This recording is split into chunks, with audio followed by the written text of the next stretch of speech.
Bien, bonjour à tous et bienvenue pour ce troisième épisode de la série Une semaine, un chalet de Noël. Avant de commencer cet épisode, je tiens à adresser une pensée pour la ville de Strasbourg. J'adresse évidemment toutes mes condoléances aux familles des victimes et tous mes vœux de rétablissement aux personnes qui ont été blessées. Ce qui a été perpétré il y a quelques jours à Strasbourg a été fait sur un marché de Noël. C'est pas par hasard, c'était pour attaquer ce qui constitue l'un des plus grands moments de fête de l'année pour notre pays. Et je crois que la meilleure réponse qu'il faut apporter à ces terroristes, c'est évidemment de continuer à passer des bons moments sur les marchés de Noël, de continuer à venir en famille ou entre amis sur les marchés de Noël de toute la France et sur celui d'Amiens. Et pour passer un bon moment, quoi de mieux que de prendre une bonne petite bière amiénoise. Et pour en parler, je vous propose de rencontrer Étienne de Charles et Vianney. Bonjour. Bonjour Étienne. Comment on va? Ça va et vous? Ça va bien? Alors dites-nous Étienne, Charles et Vianney, qu'est-ce que c'est? Qu'est-ce qu'on trouve dans ce stand? D'accord. Alors déjà, bienvenue à la brasserie Charles et Vianney sur le chalet de Noël. Merci. Donc voilà, vous êtes sur donc le chalet de la brasserie. Je suis artisan brasseur à Amiens. D'accord. Je suis installé dans la zone d'activité de Montière. Ok. Je brasse 8 bières.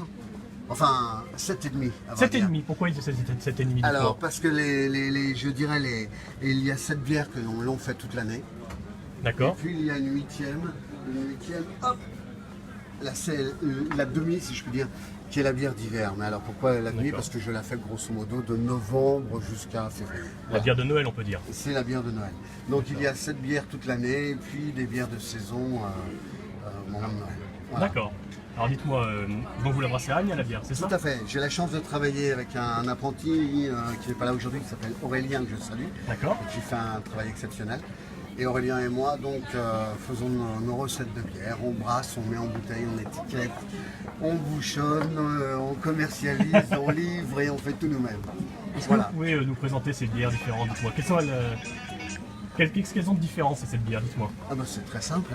Vous avez deux blondes. D'accord. La première blonde, c'est une blonde plutôt, je dirais, classique avec des saveurs de céréales, des saveurs de biscuits. La deuxième blonde, qui s'appelle la méchante blonde. Alors pourquoi elle est méchante? Parce que alors, j'ai trouvé des houblons anglais qui vont lui donner des saveurs très, très épicées, très florales, très fruitées. D'accord. Alors pourquoi méchante? Parce que ça se voit très bien, mais elle fait quand même 7 degrés 2. D'accord. Et voilà. Alors, Donc il y a attention. un petit côté, un coup de bâton derrière. Vous avez ensuite deux ambrées. C'est pareil, vous avez la première qui est plutôt avec des saveurs de biscuits, plutôt des saveurs de céréales. J'ai même des clients qui m'ont demandé sur celle-ci si je mettais du miel dedans. Et ben j'en mets pas. Vous voyez, D'accord. c'est pour vous dire le travail que l'on peut faire avec juste des houblons et du malt.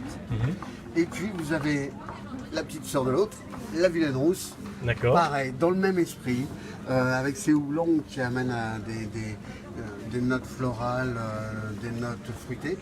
Et puis pareil, un petit peu forte en alcool. J'ai une IPA, Alors l'IPA, ça veut dire quoi? Indian Pale Ale, Ok. vieille recette anglaise. Il y a longtemps de ça, les Anglais chargeaient cette bière en houblon, parce que le houblon a des propriétés antiseptiques. Et ça permettait simplement à la bière de supporter le voyage en bateau, parce qu'à l'époque, les Anglais l'envoyaient en Inde pour les soldats anglais qui étaient en garnison, d'où le Indian Pale Ale. Voilà. D'accord. Donc c'est une bière avec un peu plus de corps, un peu plus d'amertume. Ok.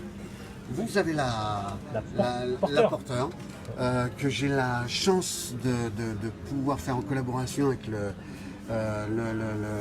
chocolatier Bonotte, D'accord. puisqu'en fin de cuisson, j'y intègre des grues de cacao.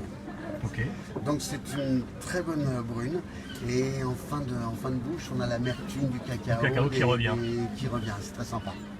Et puis bien sûr, j'ai la bière blanche, qu'elle je parfume, qui est une bière qu'on boit peu en hiver, c'est plus une bière d'été, que je parfume avec des écorces d'orange amère et de la coriandre.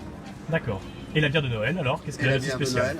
Alors là, on est à mi-chemin entre la brune et l'ambrée. Ok. C'est une bière que je parfume avec